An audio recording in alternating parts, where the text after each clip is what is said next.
अस्सलामुअलैकुम friends. JKSSB accounts assistant accountancy series का ये लेक्चर नंबर 6 है। आपके कमेंट्स में मैंने आपकी डिमांड देखी, आप MCQs डिमांड कर रहे हो, तो मैंने पहले कुछ MCQs कवर किए जो हमने पिछले 2-3 क्लासेस दिए। उन क्लासेस उन लेक्चर्स के बेसिस पे आज मैंने कुछ MCQs पहले कवर किए। ओके, तो पहला MCQ यहाँ पे क्या है?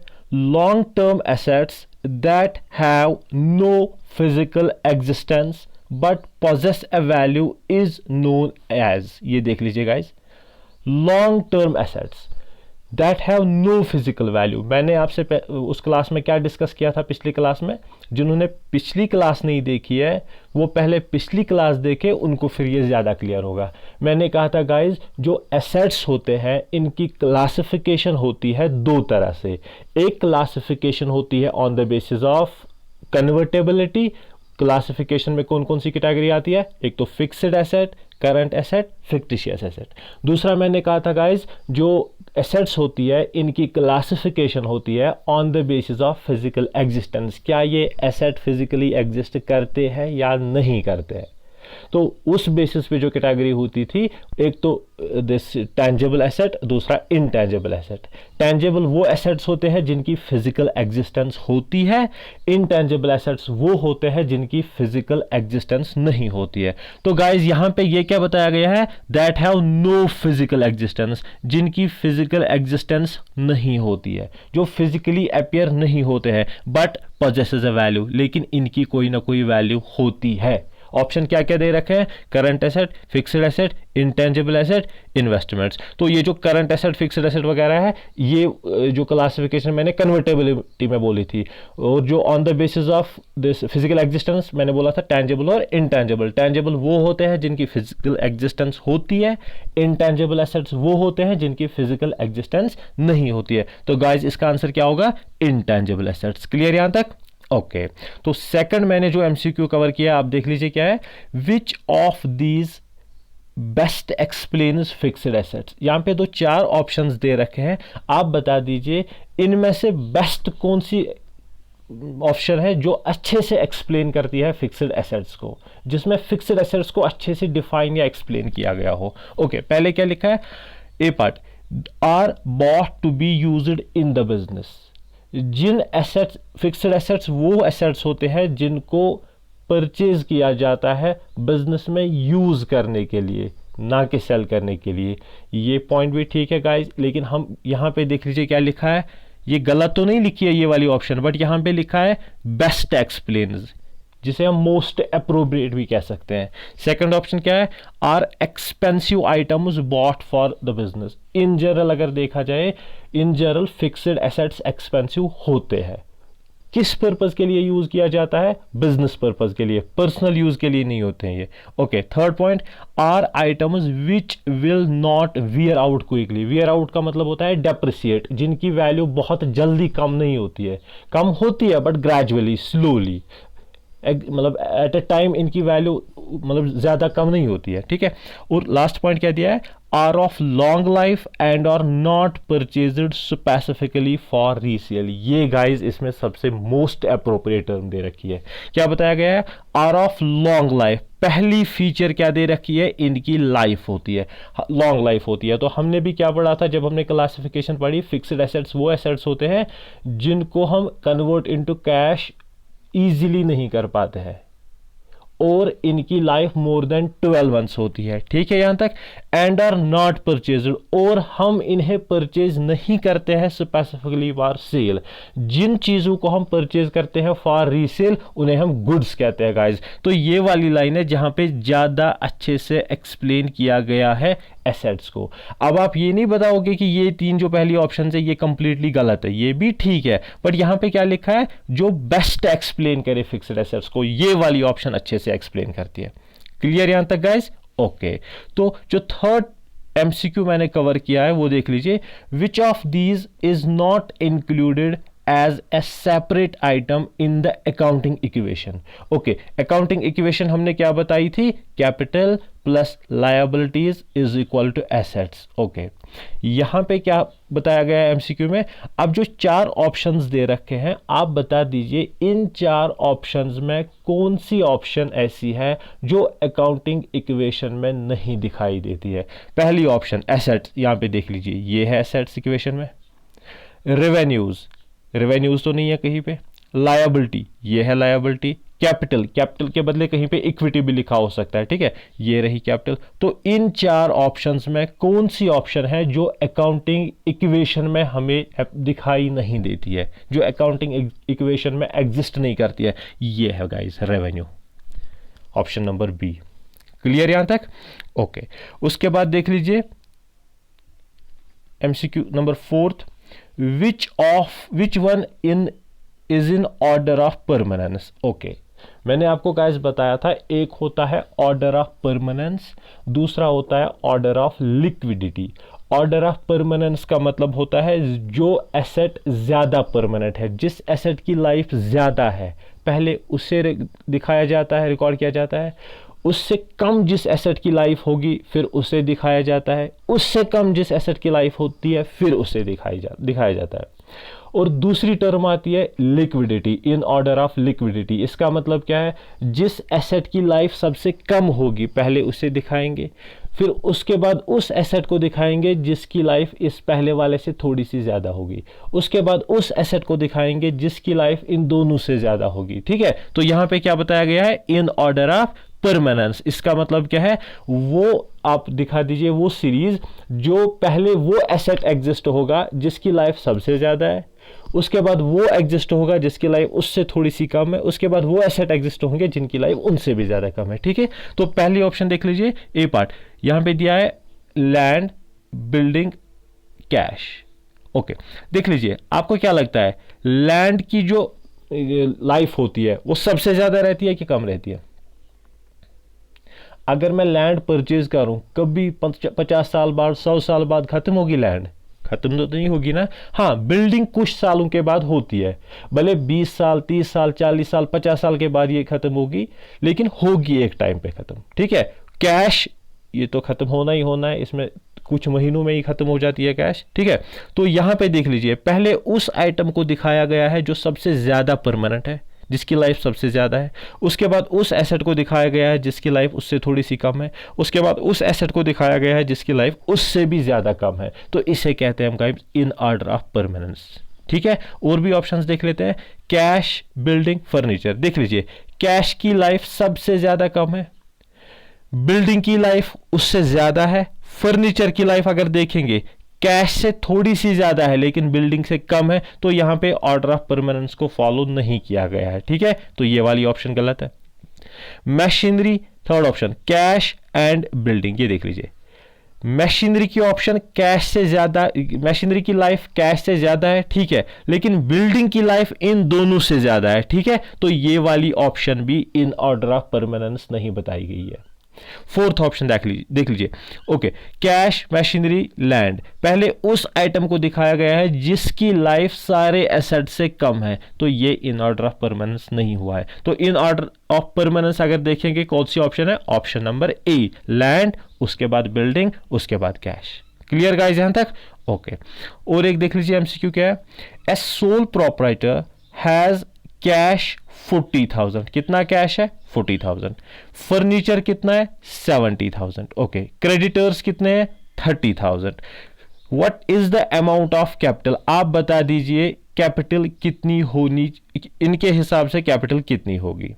क्या क्या ऑप्शन दे रखे हैं यहां पे? दे रखा है जो कैश है वो कितना है? 40,000। फर्नीचर कितना है? 70,000। क्रेडिटर्स कितने हैं? 30,000। What is the amount of capital? Okay okay okay, आप ये देख लीजिए, हमने अकाउंटिंग इक्वेशन पढ़ी थी। अकाउंटिंग इक्वेशन क्या थी? Capital plus liabilities is equal to assets, ठीक है गाइस। अब आपको आइडेंटिफाई करना है यहां पे कैपिटल है या नहीं है, लायबिलिटी दे रखी है नहीं दे रखी है, एसेट दे रखे हैं नहीं दे रखे हैं। ओके, अब देख लीजिए क्या क्या दे रखा है यहां पे। जो कैश है 40,000, कैश किस में एग्जिस्ट होता है? कैपिटल में, लायबिलिटी में, या एसेट्स में? ओके, कैश क्या है? एसेट है गाइस। ओके, तो 40,000 यहां पे आएंगे। उसके बाद फर्नीचर, फर्नीचर भी क्या है? ओके, ये भी एसेट है। तो टोटल कितना बना, एसेट कितनी बनी यहाँ पे, टोटल 1,10,000। तो कैपिटल प्लस लायबिलिटी भी कितनी होनी चाहिए गाइस? अगर एसेट यहां पे 1,10,000 है, अकाउंटिंग इक्वेशन में हमने पढ़ा था capital plus liability is equal to assets. यहां पे गाइस दो एसेट्स दे रखे हैं, इन दो एसेट्स का टोटल कितना आता है, 40 प्लस 70 दैट इज 1,10,000। इसका मतलब है जो यहां पे कैपिटल प्लस लायबिलिटी है ये भी कितने होने चाहिए, 1,10,000। कैपिटल तो नहीं दे रखी है बट लायबिलिटी दे रखी है, क्रेडिटर। क्रेडिटर किसे कहते हैं, जिसको हमने कैश पे करना है कल को, ठीक है। तो क्रेडिटर यहां पे दे रखा है, दैट मींस लायबिलिटी दे रखी है कितनी, 30,000 दे रखी है। तो अगर capital plus liability is equal to assets, assets total 1,10,000 है, कैपिटल जो यहां पे दे रखा है, कैपिटल कितनी दे रखी है, सॉरी लायबिलिटी कितनी दे रखी है, 30,000। 1,10,000 में से 30,000 डिडक्ट करेंगे तो आंसर कितना आएगा गाइस, आंसर आएगा 80,000। तो 80,000 इसका आंसर है, ऑप्शन नंबर 3। 65, 60,000, 80,000 ऑप्शन 2-3 दे रखे हैं, तो option number C 80,000 is the correct answer. Clear यहां तक गाइस? ओके, तो ये थे कुछ एमसीक्यूज जिनको हमने कवर किया on the basis of previous lectures. अभी हम जो आज की क्लास में स्टार्ट करेंगे वो क्या है गाइस, वो है topic double entry system. Double entry system किसे कहते हैं, पहले देखेंगे टाइम क्या हुआ, ओके 11 मिनट हो चुके हैं। डबल एंट्री सिस्टम किसे कहते हैं, देखिए अकाउंटिंग मेंटेन करने के दो सिस्टम्स है जो हमें अभी तक बुक्स में अवेलेबल दिख रहे हैं, वो दो है गाइस। एक का नाम है सिंगल एंट्री सिस्टम, दूसरे का नाम है डबल एंट्री सिस्टम। लेकिन सिंगल एंट्री सिस्टम उतना ज्यादा रिलायबल नहीं है। सिंगल एंट्री सिस्टम में जितना हम डिटेल्ड अकाउंट्स बनाते हैं, अकाउंट्स मेंटेन करते हैं डबल एंट्री सिस्टम में, उतना डिटेल्ड हम सिंगल एंट्री सिस्टम में अकाउंट्स मेंटेन नहीं करते हैं। जितना रिलायबल डबल एंट्री सिस्टम है उतना रिलायबल सिंगल एंट्री सिस्टम नहीं है। और सबसे बड़ी बात जिसमें आपका एमसीक्यू भी आ सकता है कल को, याद रखिए डबल एंट्री सिस्टम जो है it is the only scientific system of accounting. मैंने ओनली सिस्टम ऑफ अकाउंटिंग नहीं बोला, मैंने क्या कहा गाइस, ओनली साइंटिफिक सिस्टम। अगर आपके एग्जाम में एक एमसीक्यू आता है कि 2-3 ऑप्शंस दे रखे होंगे, which of the following is the scientific system of accounting, वहां पे दे रखा होगा double entry system, single entry system, both या नन। ऐसे एमसीक्यू आ सकता है, एग्जाम क्वेश्चन आ सकता है आपका एग्जाम में। तो आपको याद रखना है सिस्टम ऑफ अकाउंटिंग तो दोनों है, सिंगल एंट्री सिस्टम भी डबल एंट्री सिस्टम भी, लेकिन साइंटिफिक सिस्टम की बात अगर करें तो वो है डबल एंट्री सिस्टम। ठीक है guys, double entry system is the only scientific system of accounting. Clear यहां तक? प्लस अब आप बोलोगे sir single entry system double entry system difference वगैरह क्या है, आप ये याद रखिए आपके सिलेबस में डबल एंट्री सिस्टम है, सिंगल एंट्री सिस्टम आपके सिलेबस में नहीं है। ठीक है गाइस, सारे चैप्टर्स को हम जो पढ़ेंगे तो जितने भी चैप्टर्स आपने पढ़ने हैं, टोटल आपका जो सिलेबस है सारे जो चैप्टर्स है वो on the basis of double entry system है। सिंगल एंट्री सिस्टम के बेस पे आपका कोई चैप्टर सिलेबस में नहीं है। ठीक है, ओके। तो होता क्या है double entry system? Double entry system basically आप ये ऐसे समझ सकते हैं इस कॉन्सेप्ट को, हमने आपसे पहले डिस्कस किया था ट्रांजैक्शन।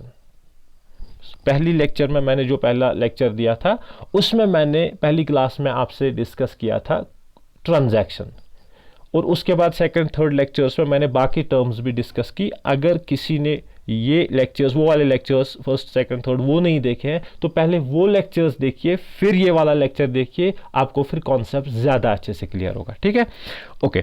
तो ट्रांजैक्शन मैंने बताया था हर वो activity, business activity, economic activity जिसके दो एस्पेक्ट्स होते हैं। ठीक है, या मैंने क्या बताया था उस टाइम, मैंने बताया था वो ट्रांजैक्शन उस एक्टिविटी को कहते हैं जिसमें दो पार्टीज एटलीस्ट इन्वॉल्व होती है और इन दो पार्टीज के बीच में एक्सचेंज यानी गिव एंड टेक होता है। ये मैंने उस टाइम बताया था। क्लियर यहां तक? ओके, तो अब जो गिव एंड टेक ट्रांजैक्शंस में होता है, जो इक्वेशंस में ट्रांजैक्शंस में दो पार्टीज इन्वॉल्व होती है, इनके बीच में जो एक्सचेंज होता है, गिव एंड टेक होता है, यहां पे दो एस्पेक्ट्स एग्जिस्ट करते हैं, दो एस्पेक्ट्स। हम इन दोनों एस्पेक्ट्स को रिकॉर्ड करते हैं, उसी को कहते हैं हम डबल एंट्री सिस्टम। अब आप बताओगे सर कैसे? आप ये मान लीजिए कि मैंने एक सेल फोन परचेज किया, मैं शॉपकीपर के पास जाता हूं, मैं कहता हूं कि मुझे एक सेल फोन चाहिए, टोटल कॉस्ट कितनी है इसकी, टोटल प्राइस क्या है इसका, 15,000 सपोज वो कहता है। मैं अपने जेब से कैश 15,000 उठा के उसे पे करता हूं, उसके बदले में वहां से सेल फोन लेता हूं। तो इस ट्रांजैक्शन में अगर देखेंगे तो यहां पे दो एस्पेक्ट्स है, एक एस्पेक्ट है लेने का एस्पेक्ट, दूसरा है देने का एस्पेक्ट। मैंने क्या लिया मैं उससे भी रिकॉर्ड करता हूं, मैंने यहां से क्या दिया, क्या पे किया मैंने, हम उससे भी रिकॉर्ड करते हैं। दैट मीन्स इस ट्रांजैक्शन में जो दो एस्पेक्ट्स है, हर ट्रांजैक्शन में दो एस्पेक्ट्स होते हैं, हम इन दोनों एस्पेक्ट्स को जिस सिस्टम के हिसाब से रिकॉर्ड करते हैं उस सिस्टम का नाम है double entry system. Single entry system में हम हर बार दोनों एस्पेक्ट रिकॉर्ड नहीं करते हैं, डबल एंट्री सिस्टम में हर बार हमें दोनों एस्पेक्ट्स रिकॉर्ड करने पड़ते हैं, इसीलिए इसका नाम डबल एंट्री सिस्टम रखा गया है। क्लियर यहां तक गाइस? जो लिया वो भी रिकॉर्ड करना है, जो दिया वो भी रिकॉर्ड करना है, जिससे लिया वो भी रिकॉर्ड करना है, जिसको दिया वो भी रिकॉर्ड करना है, क्या दिया वो भी लिखना है, क्या लिया वहां से वो भी लिखना है। क्लियर यहां तक गाइस? ओके, तो अगर आप बताओगे सर डबल एंट्री सिस्टम को थोड़ा सा और एक्सप्लेन करें, कोई बात नहीं, थोड़ा सा एक्सप्लेन और कर लेते हैं। हम एक एग्जांपल लेते हैं जिससे आपको क्लियर होगा। सपोज कोई पर्सन है, एक बायर है, एक सेलर है। एग्जाम्पल हम किसकी लेते हैं? Purchase a book. एक बायर जाता है सेलर के पास कि भाई मुझे एक बुक चाहिए, मुझे एक बुक चाहिए। अच्छा, बुक की प्राइस क्या है? सेलर कह रहा है कि 500 है इसकी प्राइस, 500 प्राइस ऑफ बुक है। ठीक है गाइस? ओके, तो बायर किसके पास जाता है? सेलर के पास। अब सेलर से जब ये बुक परचेज करता है, खरीदता है, बदले में क्या पे करता है? कैश पे करता है। आपको क्या लगता है एक ही अकाउंट मेंटेन करता होगा कि दोनों अकाउंट्स मेंटेन करते होंगे? मेरा कहने का मतलब है क्या हर बार सेलर ही अकाउंट्स मेंटेन करते हैं? बायर भी तो अकाउंट्स मेंटेन कर सकते हैं ना। तो अगर हम बायर्स की बुक्स में अकाउंट्स मेंटेन करते हैं, वो कैसे इसको रिकॉर्ड करेंगे, वो कैसे इसको समझेंगे इस ट्रांजैक्शन को? और अगर हम सेलर की बुक्स में अकाउंट्स मेंटेन करते हैं तो सेलर इस ट्रांजैक्शन को कैसे समझते हैं? पहले देख लीजिए बायर का एस्पेक्ट हम देखते हैं।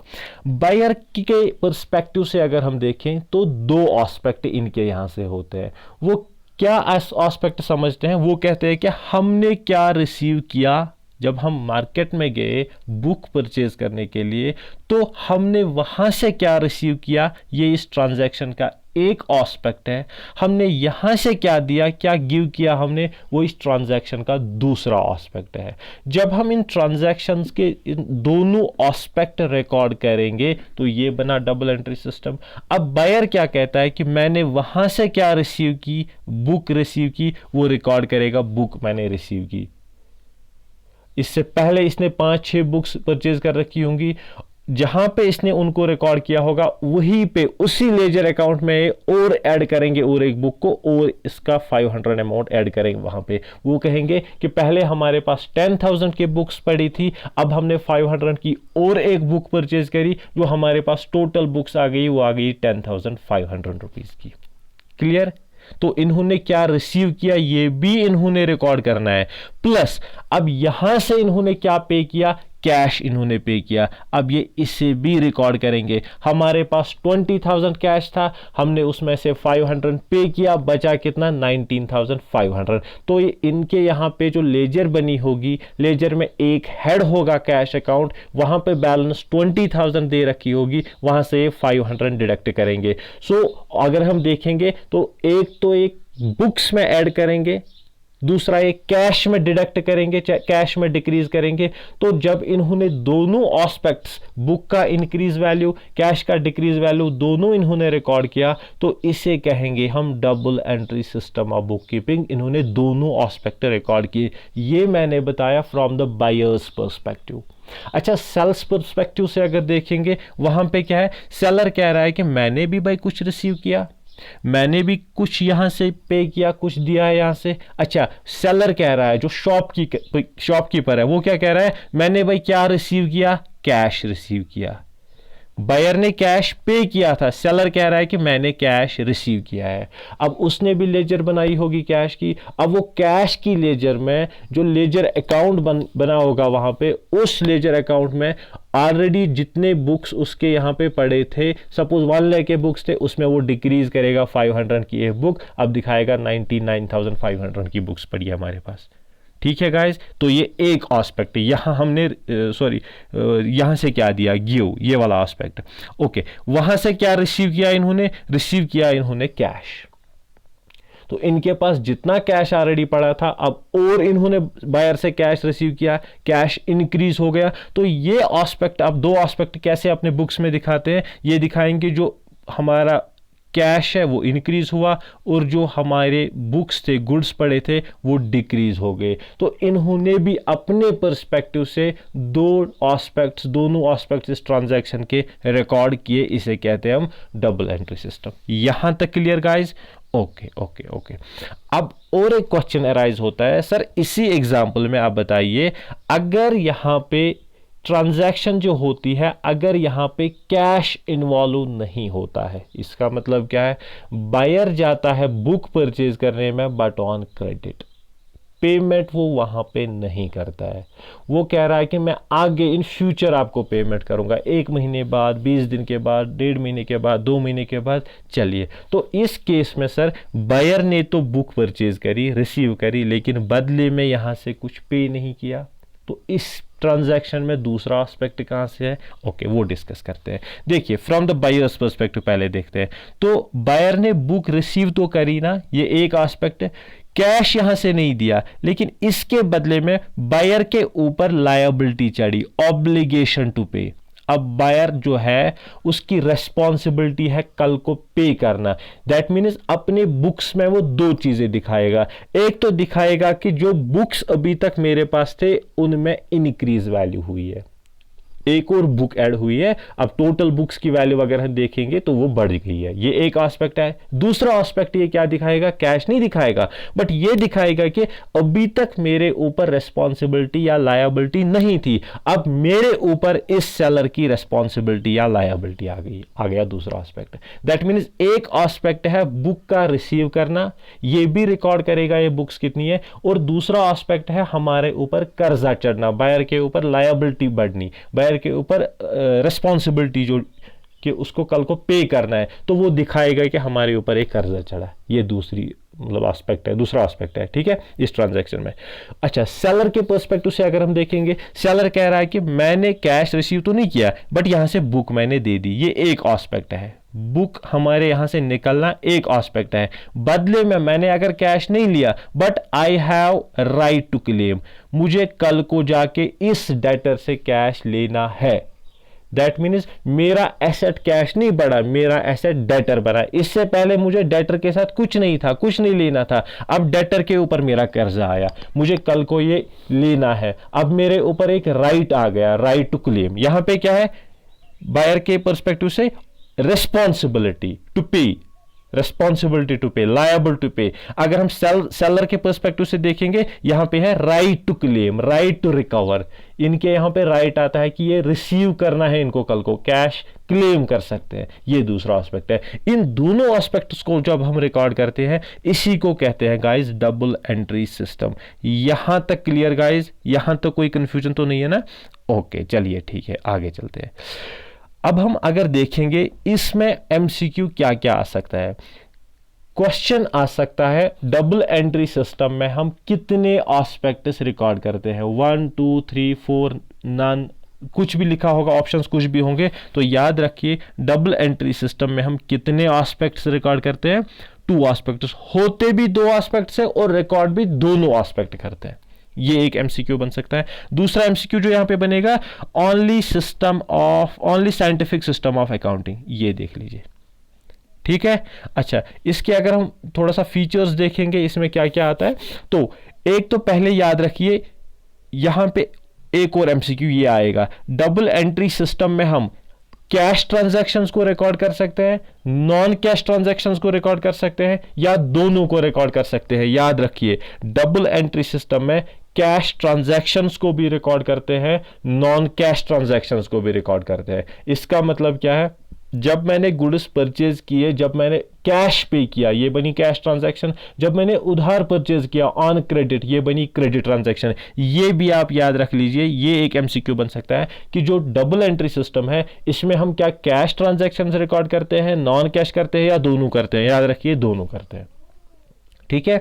अच्छा सर, डबल एंट्री सिस्टम क्यों फॉलो करें? सिंगल एंट्री सिस्टम अगर हम फॉलो कर रहे हो, आप सिंगल एंट्री सिस्टम को मतलब फॉलो नहीं करना है, हमें डबल एंट्री सिस्टम फॉलो करना है। क्यों करना है? सबसे बड़ी बात जो होती है, इसमें एक्यूरेसी ज्यादा है as compared to single entry system.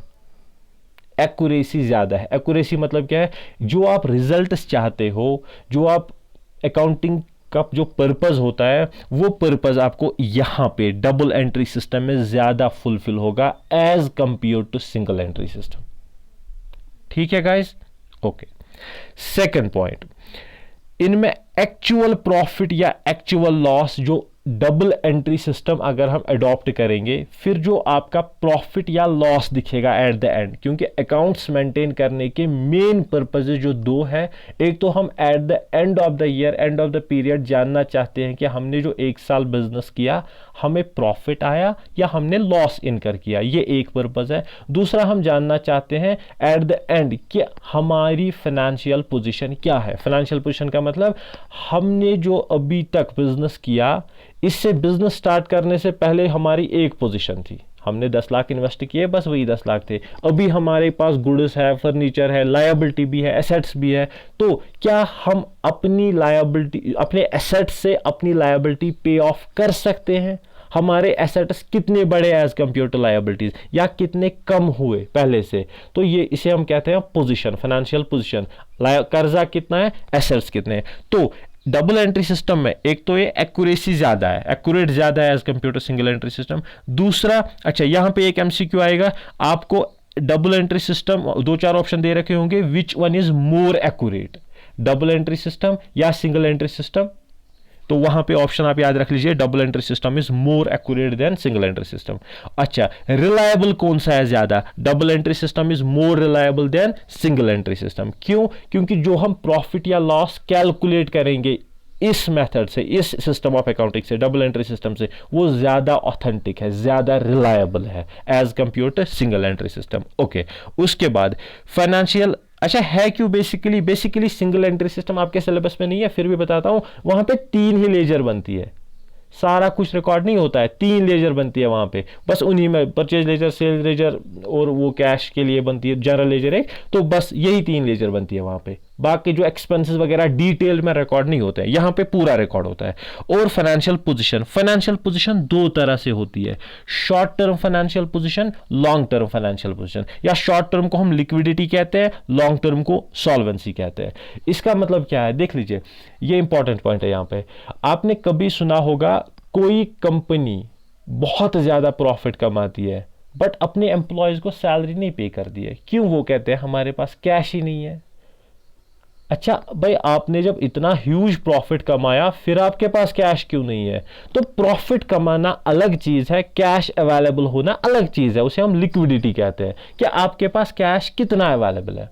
हो सकता है हमने कभी 10 करोड़ के प्रॉफिट किसी ऑर्गेनाइजेशन ने कमाए होंगे, लेकिन जो कमाया है वो सारा का सारा गुड्स जो सेल किए हैं वो क्रेडिट सेल हो गए।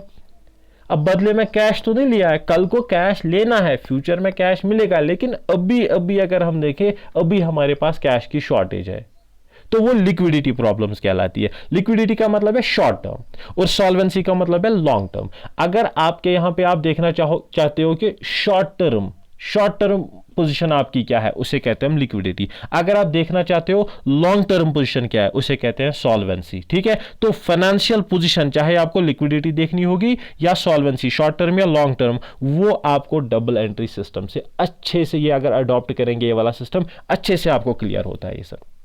ठीक है गाइस, और सबसे बड़ी बात, डबल एंट्री सिस्टम में हम अच्छे से कंपेयर कर सकते हैं, जिसे हम एनालाइजिंग कह सकते हैं।